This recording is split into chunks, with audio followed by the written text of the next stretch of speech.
السلام علیکم ورحمت الله وبرکاته. علیشا 007 په پیښور کې په قاتلانه حمله شوې ده او قاتلانه حمله کې علیشا 007 ډیره بې دردۍ سره قتل شوې ده. نو ملګرو کو تاسو ځان د دې ټول معلومات نه پورا خبرول غواړئ نو کو تاسو زمنګ چینل کې نوی وای نو زمنګ د چینل مخه در سره سبسکرایب کړئ او خوا کې ور سره د ټلای بټن وهئ چې تاسو ته زمون خبر ډیر زر در رسی. ملګرو علیشا 007 چې دا نن سبا ټوله خیبر پښتونخوا بوډاګان ځوانان ډیر ښه پیژني ځکه چې علیشا 007 نن سبا په سوشل میډیا باندې ډیر په خاص ډانسونه هم کوي او هغه نن سبا پښتنو ته خاص کا کنزل هم کوي. یو د هغې پلار د داود شاه او بل مور د سونی شاه چې هغه کله هم په سوشل میډیا راشي نو پښتنو ته خراب کنزل هم کوي او خلکو ته دمکین هم ورکوي. نو ملګرو هم دغه دمکین او دغه کنزل لاسه خلک را پسی او په دې باندې قاتلانه حمله هم کوي. ملګرو اوس په سوشل میډیا تصویر ډیر تیزه سره خور شو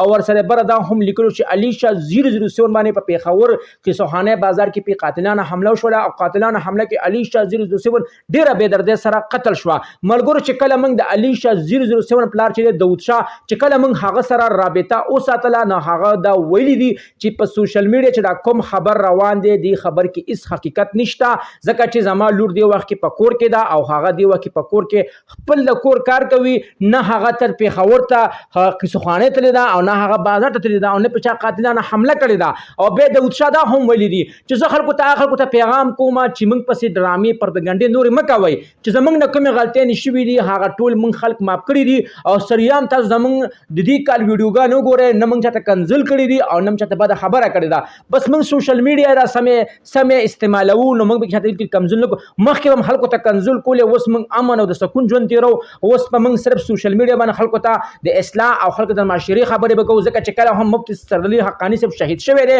نو د هغه د زندګۍ او د هغه بیان نه موږ